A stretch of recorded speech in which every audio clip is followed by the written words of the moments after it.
today's session is the backbone of your JavaScript. Why? Because we are going to discuss something called as objects. Okay, so when we were talking about the object-oriented principles in our first class of advanced JavaScript, we were talking much on the object and the classes that are used to create the objects. So today we will see what are the ways in which you can create an object in JavaScript. This is the most important session. The reason being, everything in JavaScript is an object. We don't have something called as a class. Everything we call it as an object. In fact, if you create a function, that is an object. If you create an array, that is an object. Okay, now we will see what are the different ways of creating the objects today. Now, before I proceed, I want to understand from you, do you have the knowledge of objects and classes? Did you? Well, I have from other languages. It is actually pretty similar. It's like an array in which instead of giving a number, you give it a name and then you assign it a value. Correct. And it leads to a different type of things, including other objects generally. That's correct. That's correct. That's correct. Okay, so and classes can be inherited and made into custom classes. So you can store different types of data in the database, right? That's correct. That's correct. Yeah. That's very correct. Okay. Okay. Now I'm just taking a sample file. Let me just call it objects.js. Right. That's how you end your JavaScript. That is the extension for your JavaScript. Okay. Now, how do we create a variable? Let's just start with that. How do we create a variable? We create a variable by calling by using the var keyword. Okay, let's say I want to create a person variable. How do I do that? Let's say his name is John 7. This is the simplest form of a variable. Why? Because it is just holding one specific type of data. On the other hand, when we use or when we say that we are creating objects, objects should have the capability to hold data. First, multiple data, and second, data of various types, various other data types. The first way in which you create an object in JavaScript is called object literal. This is the most basic type of creating an object. How do we do that? We use a variable var. I'm using the same person object. You start with the curly braces and end with the curly braces.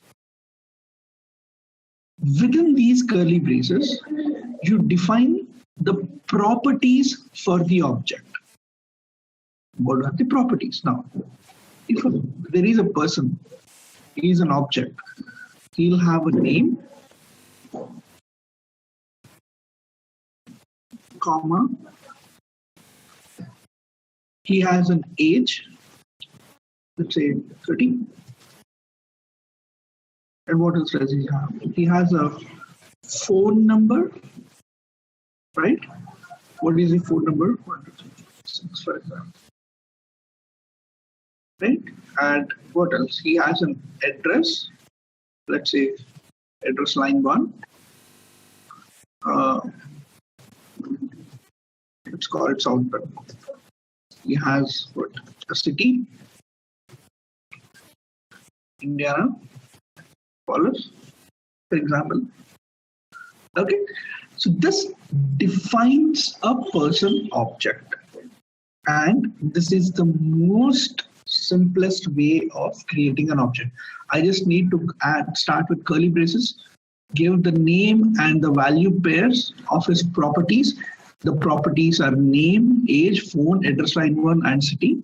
The values are John Cena 30, phone number 1, 2, 3, 4, 5, 6, etc. This creates a very, very simple object.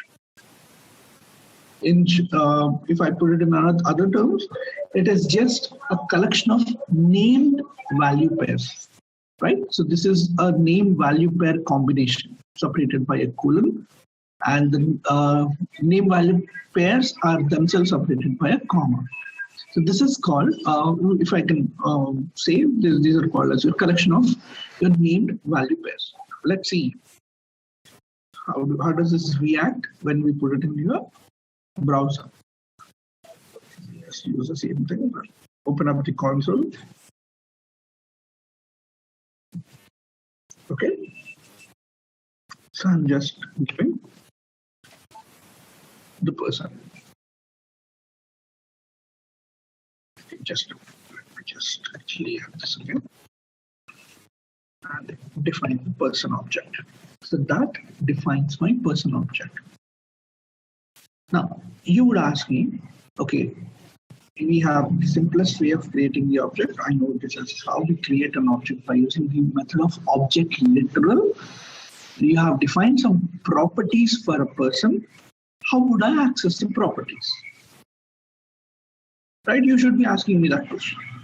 See, the person's name is person, the object's name is person, and in order to access his name, you should just call dot name. If you want to access his phone number, just have to call dot phone. Right? You will be accessing his details by calling it something like this: person dot name.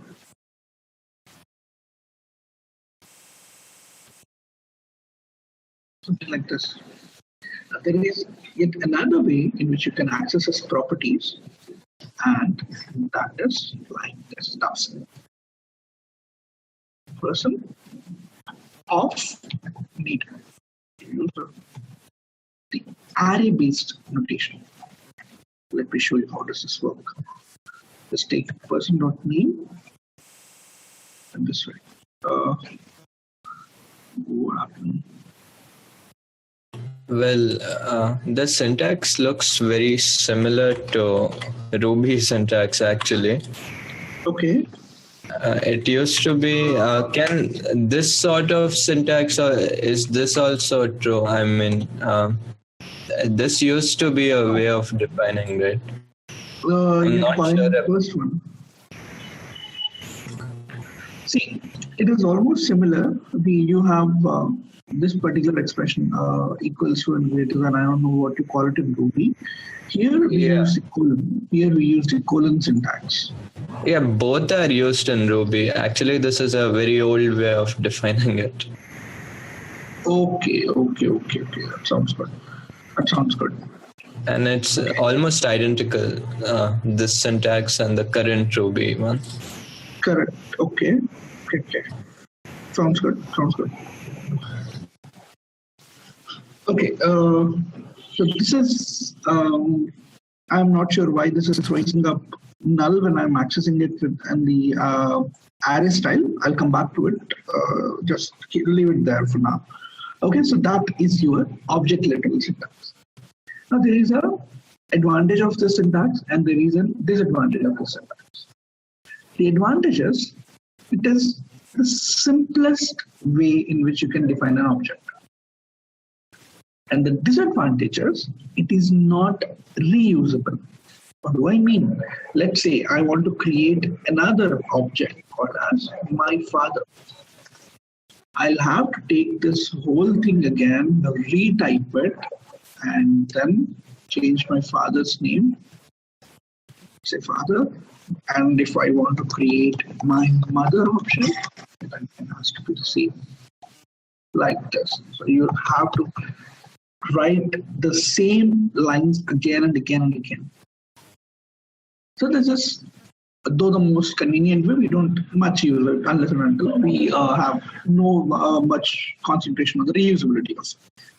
There comes your second thing, in which you use a object constructor. So how do you define a constructor? You use this function keyword to define a constructor. So I'll call the constructor name as person. So what are the properties that you need? The name, age, and phone.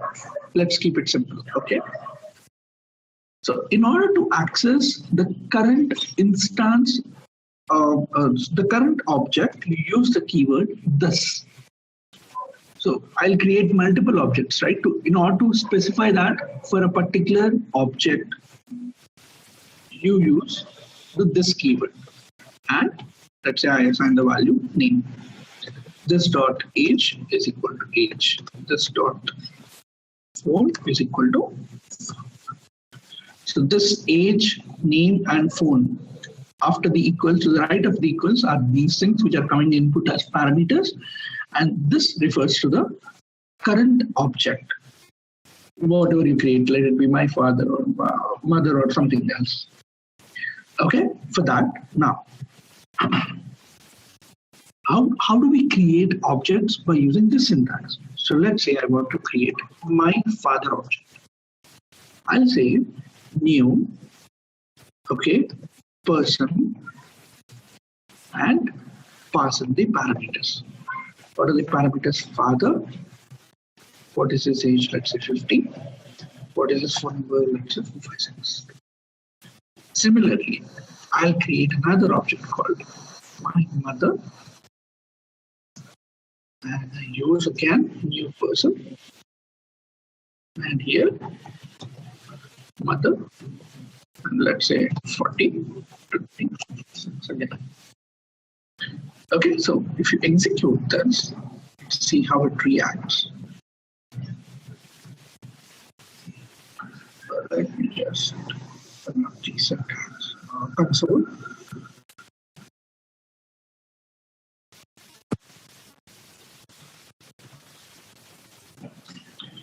All right, just a second. Okay, here we just clear everything first, then I execute this. Okay, now that creates a person constructor for me. Let me execute this line of code and call my father dot name or my father dot age. Okay, similarly, let me call this as well. Then I call my mother dot phone, for example. The advantage of this method is very obvious. Yes, let me try that.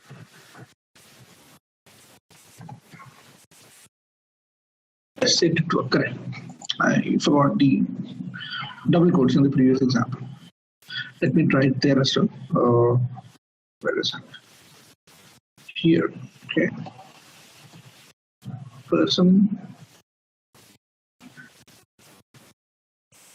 of me. Yep, it's working.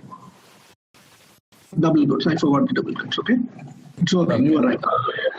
Okay, so I think this must be clear. Constructor part, and this is this clear? Can I move that? Yeah. Okay. Let's move that. Now, that was your second way. We have another way in which you can create the objects, and that is called object.create. Okay, so for that, let me create a variable called as temp obj is equal to object.create.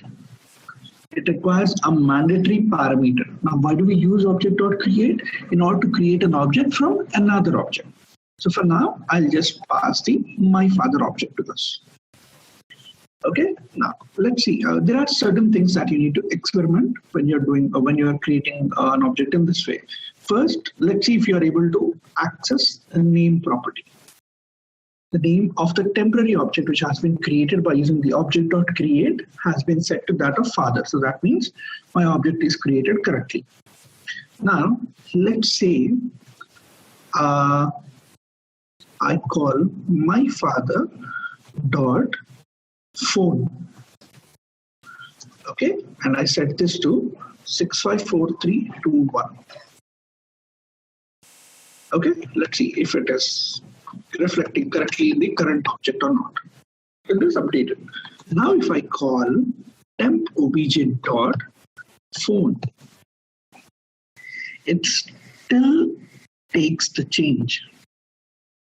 I did not set that, I did not modify the phone number property of the temp object. Rather, I modified that for only the father object.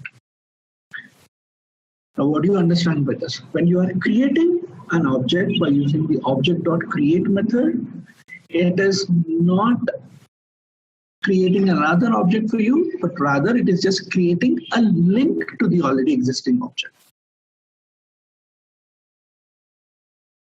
Okay, so it's like a pointer NC, right? Right. Let me do that. Okay. So see, this is your memory space. Okay. Here I have my father. Okay. And then you have his name and other things. Name, other things, all the properties here. Okay. Now, I call a temporary object like this. This is my temp object. This guy is not holding any value, rather he's just pointing to it.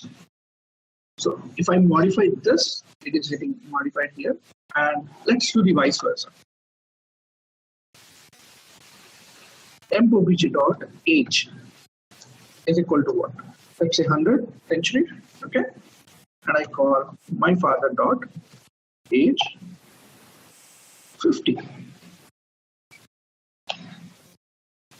How come? Okay, well, why didn't that work? It's only a one direction communication. He has his own properties, which are mere references of this. You update this, they are getting updated here.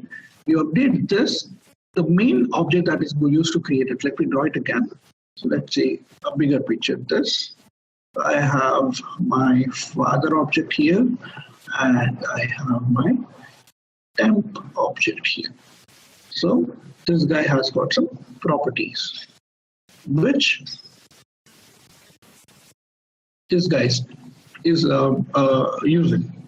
Okay, but still he'll have his own properties. I mean, all these properties are set to the temporary object as well. I modify it here, values are updated here. I modify it here, values are not updated in the main object. Okay, now there would be many other questions when you talk about this. So what I would say is, try creating an object in this way by using the object.create and see if you have any. You will have to question yourself and see what the results are. See, I asked a question to myself that if I modify the parent object's properties, how would the cloned object behave? If I modify the cloned object properties, how would the changes affect the parent object? Something like that. Right? So you'll have to come up with your own questions and see how do these things behave under different conditions. Okay. Okay. Now just move ahead. Let's close this. Now. Okay. So you have a concept of private, privileged, public, and static members. What do these things mean? Now,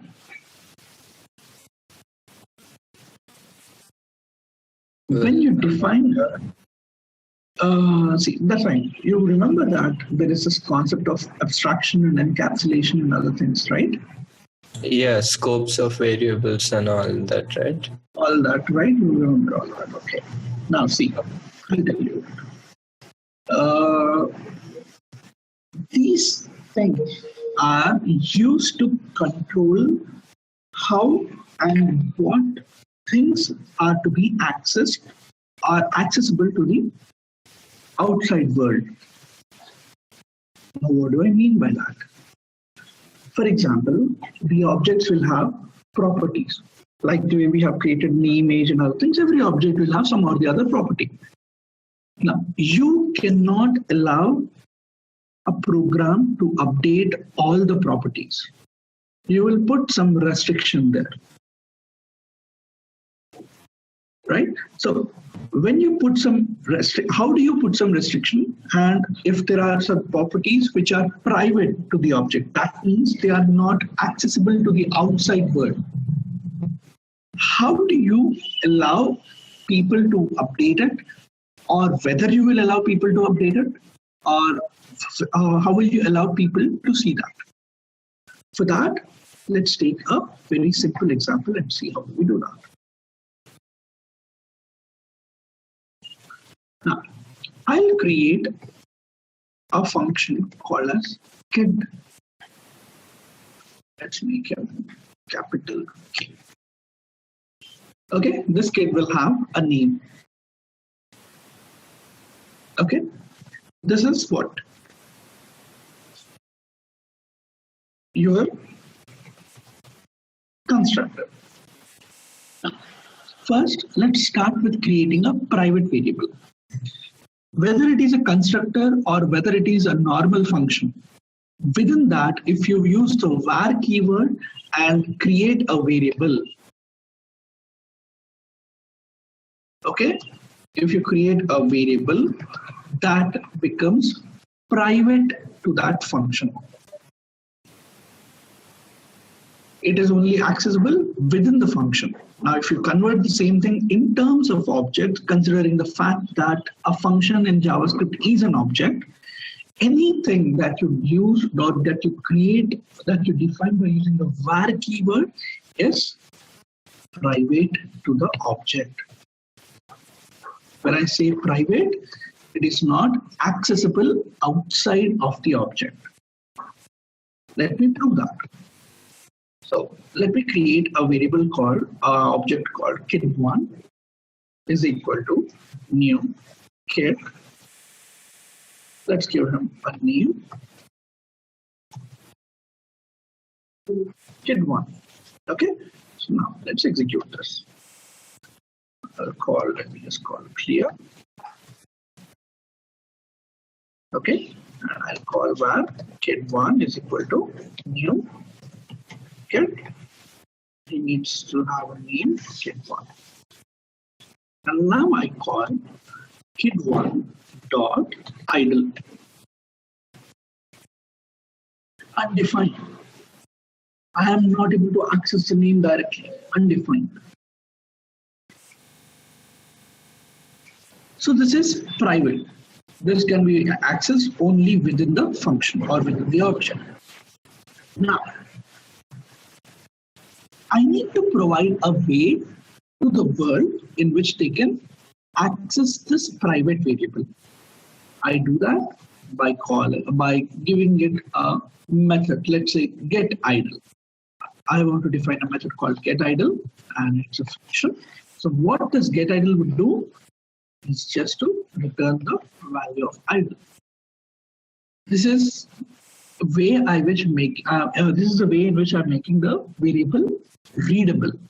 If you want to use the setter, you want to allow people to set the value for this, you can provide a set method as well is equal to. So you need to take the value of idle and the same thing will assign to the variable.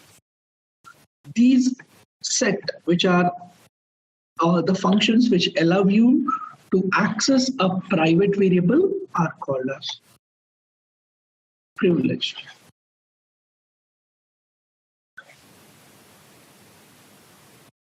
Okay, now private is done, privileged is done. What about public? We have seen this dot name in my previous example. I'm just assigning it the name. Okay. Now, what people normally do is they also set methods which are public in the object itself. Okay. Then how do we do that? It's very simple. Let's comment top of this. You need to give a public method. How do you do that? Is, let's say, this dot get name. Okay, this would return just dot name. This is not the best way in which you define a public function in your JavaScript. There is some other interesting way. I'll tell you what. Not the best way. Now, what is the best way? It's very simple. You call the object dot. There is a property called prototype for every object, which we will discuss tomorrow. Okay. Onto the prototype, you define get name. This is the way in which you define the public methods. You define them on the prototype. There is an advantage of this. I'll tell you tomorrow. Okay, for now, let's just execute all this. Mitesh, this is clear, right? You're okay with all this? Yeah. Okay. Any confusion, just stop me right there. Okay, this is very important. Okay. Okay, let me just execute all this. Okay, now let's talk about, let's create two variables for now. Let's call kid1 is equal to new kid1. Next we have kid2 is equal to new kid2. Okay. Now let's reiterate. Let's say I call kid1 dot. What is this idle? It's undefined. Why? Because it is private. Okay.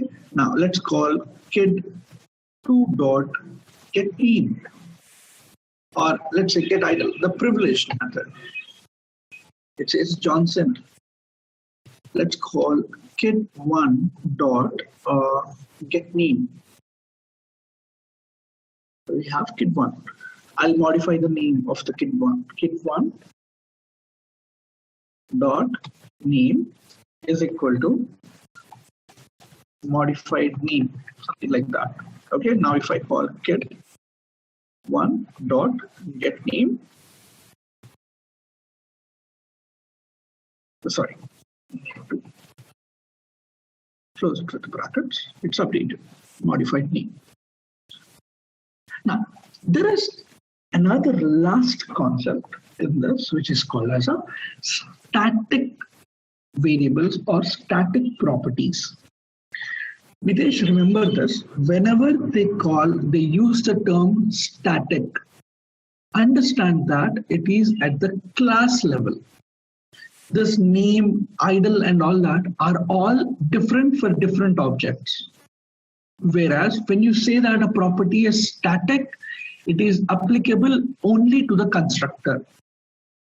How do you define a static property? Let's say I want to define a property called as town. I'll take the constructor kid. The kid is with capital K. Let's add that property and call it something like that. Some value to this. Okay, now if I execute this, it would create a property called as town for all the objects. What do I mean by that? So you can add another sort of key to the object itself. But how do you access it or set value to it again? Now there is a twist here. I said static properties are applicable to the constructor or to the classes. So there would be only one copy of it. In memory, there would be only one copy. Every object will not get it. No one gets their own copy. Okay. Okay, now see, if I want to access this property, I should call the constructor and call the property. If I call kid1 dot town, it says undefined. The objects will not get that property. You have to access the static properties by using the name of the constructor only.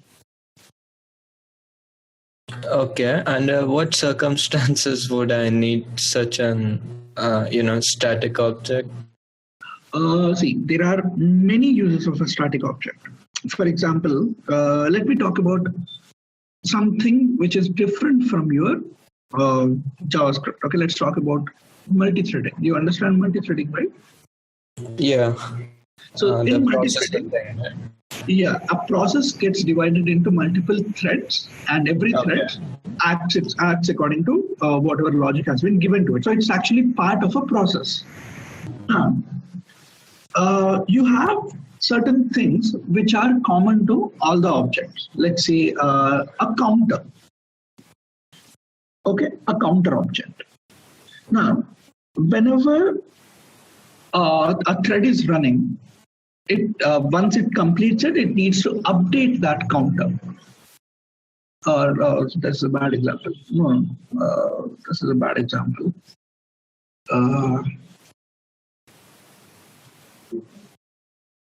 Let's say this. So you had a class of 100 people. Okay, so you want to devise a program, a JavaScript program which would hold their personal details like addresses, cities, and all that. You created a very good application, and you have used constructors in order to create all the objects. Now, all these people belong to a town or a city, the same city. So instead of multiplying this property to all the people, what you can just do is you can go ahead and add a static property to it. Okay, right? That makes sense. That makes sense, right? Okay. Now, let's move ahead. So you understood the concept of static property, that's fine.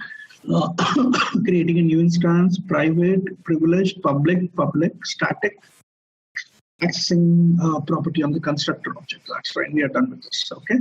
Now, how do we use properties? How do we access properties?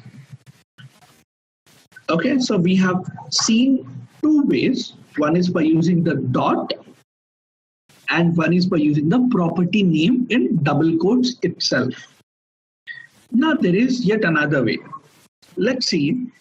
Let's say I call my father object, okay, and I pass the expression syntax as 1. Or let's say I call my father object and let's say pass the indexes 0. Okay, just a second. Okay, just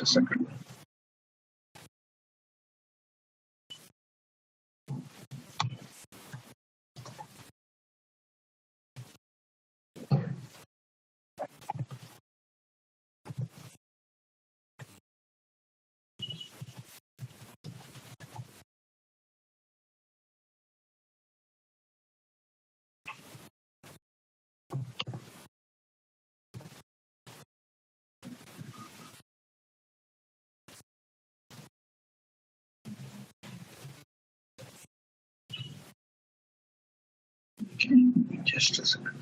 Let me just execute this first, and then what is wrong with this? I don't know, but since the last class, my console.log doesn't work. Why is it showing only this?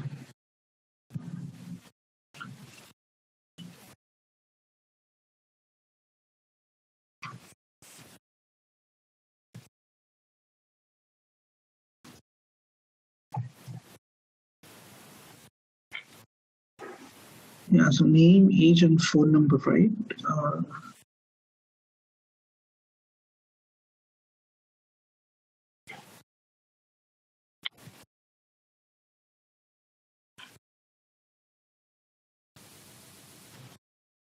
Okay, so you have father, 50, phone number.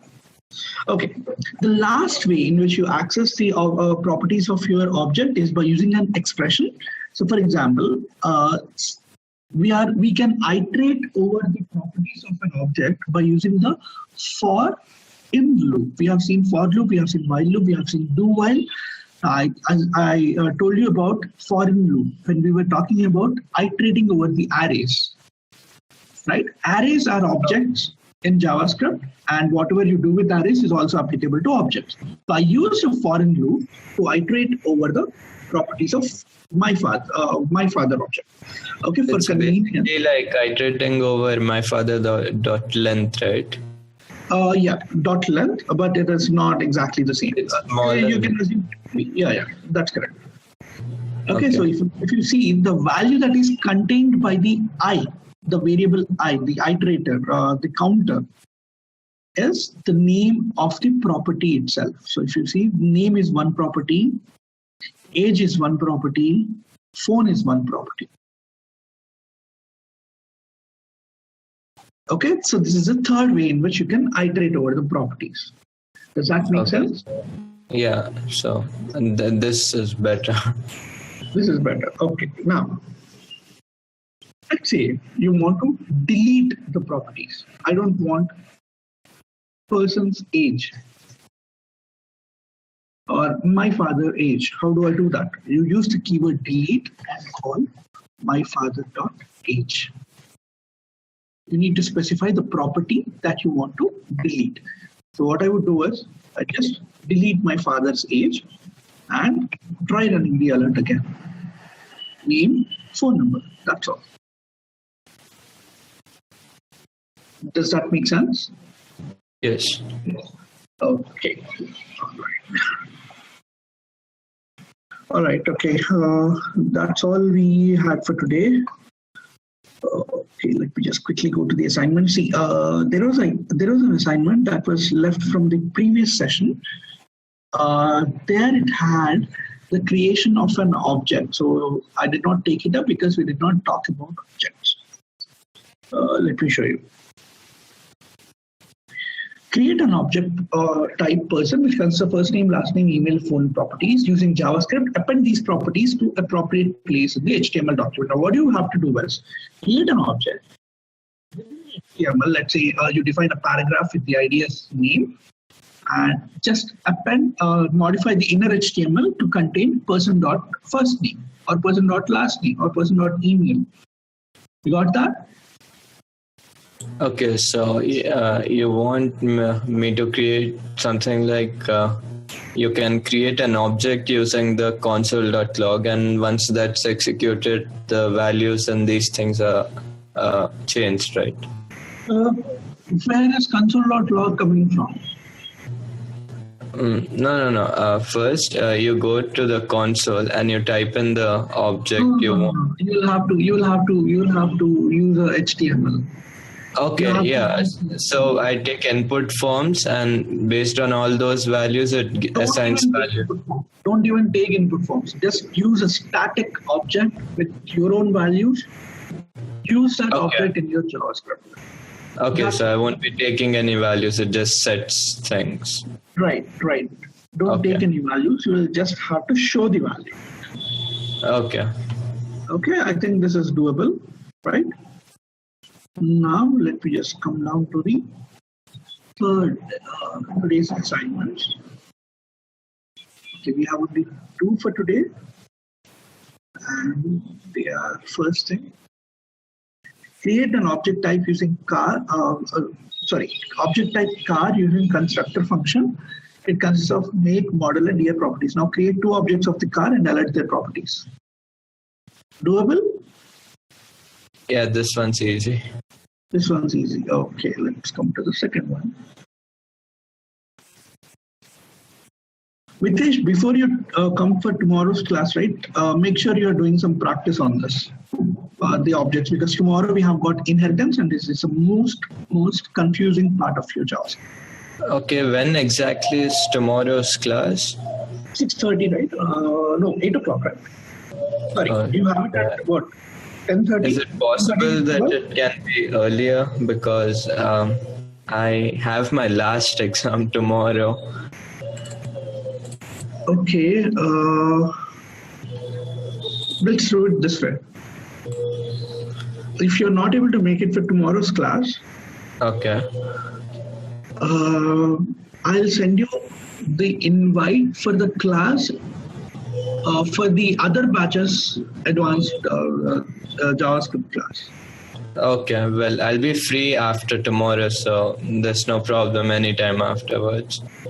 Okay, so because basically there is no dependency of tomorrow's session on the upcoming sessions. Okay, so I'll do one thing. I'll send you the invite I'll include you in the invite for the other batches advanced part. Okay, so when will that be? About a couple of weeks. Okay, so I'll just go through tomorrow's session once I'm home also. Yeah, sorry, I think that will also work. You go through the session and I'll also send the invite so that you can also join into that session. Okay, that will be helpful. Thanks. That will be okay. All right. Now you will have to devise a basic calculator. Create the public variables to global variables, 4 functions. Now all these 4 functions need to have a private variable to store the result, and you will have to alert the result. Okay. Doable, right? Yeah. In what form does the calculator take input in? You can pass it via your numbers, the input type number. Okay, so that way. That way, yep. Okay. This is doable? Yep. Okay. All right, man. That's all I had for today. If you have any questions, we can discuss, or you may just go and prepare for your exam. Well, actually, I'll do that. And I'll try to submit the assignments like after tomorrow because I didn't have time to complete them. Okay, no problem. Okay. Okay, just focus on your exams, man. Assignments, I can validate them anytime. Okay. Okay? Yeah. Yeah.